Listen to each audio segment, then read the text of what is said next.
আওয়ামী সরকারের দীর্ঘ দমননীতির কারণে প্রায় ১.৫ যুগ ধরে কোণঠাসা অবস্থায় ছিল বাংলাদেশ জামায়াত ইসলামী। গত ১৫ বছর ধরে ফ্যাসিবাদদের স্ট্রিম রোলারে দলটি শুধু রাজনৈতিকভাবেই নয়, আন্তর্জাতিক অঙ্গনেও ভয়াবহ অপপ্রচারের শিকার হয়।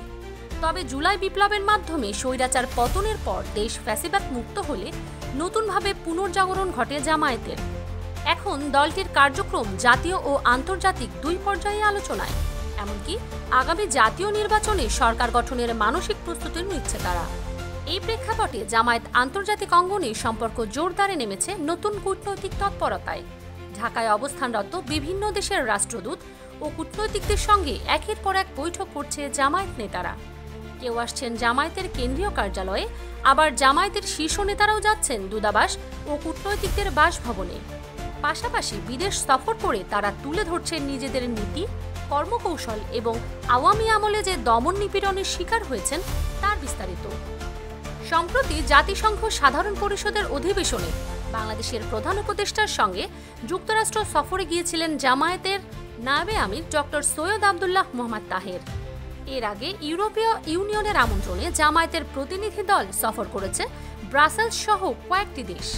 এমনকি চীন সরকারের আমন্ত্রণে দেশটির উন্নয়ন কর্মকাণ্ড সরেজমিনে পরিদর্শন করেছেন দলের শীর্ষ নেতারা। দলীয় সূত্র বলছে, শুধু গত কয়েক মাসেই যুক্তরাষ্ট্র, যুক্তরাজ্য, চীন, রাশিয়া, পাকিস্তান, কানাডা, তুরস্ক, Japan, France, Australia, Switzerland, Brazil সহ ৪০টিরও বেশি দেশের কূটনৈতিকদের সঙ্গে একাধিক বৈঠক করেছে জামায়াত নেতারা। সর্বশেষ ব্রাজিল ও সুইডেনের রাষ্ট্রদূত বসুন্ধরায় জামায়াত আমিনের সঙ্গে সৌজন্য সাক্ষাৎ করেছেন। তবে এখন পর্যন্ত ভারতের সঙ্গে কোনো আনুষ্ঠানিক বৈঠক হয়নি। জামায়াতের আমির ডক্টর শফিকুর রহমান বলেন, আমরা কারো সঙ্গে দ্বন্দ্ব চাই না, বরং পারস্পরিক সম্মান ও সমতার ভিত্তিতে সব দেশের সঙ্গে সুসম্পর্ক গড়তে চাই। এমন বক্তব্যে সুর মিলিয়েছেন দলের সহকারী সেক্রেটারি জেনারেল অ্যাডভোকেট এহসানুল মাহবুব জোবায়ের। তার ভাষায়, আওয়ামী আমলে ১৪ বছর আমাদের অফিস বন্ধ ছিল।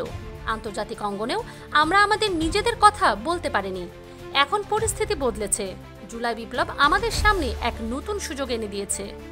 জানা গেছে, চলতি মাসেই জামায়াত আমির সহ একটি প্রতিনিধি দল যুক্তরাষ্ট্র ও কানাডা সফরে যাচ্ছেন।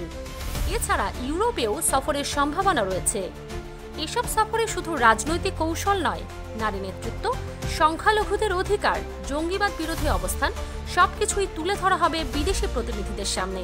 দলটির শীর্ষ নেতারা বিশ্বাস করেন, দেশের ভেতরে ইতিবাচক রাজনীতির ধারা ও বাইরে সক্রিয় কূটনৈতিক সম্পর্ক দুটির সমন্বয়ই আগামী নির্বাচনে বড় প্রভাব ফেলবে।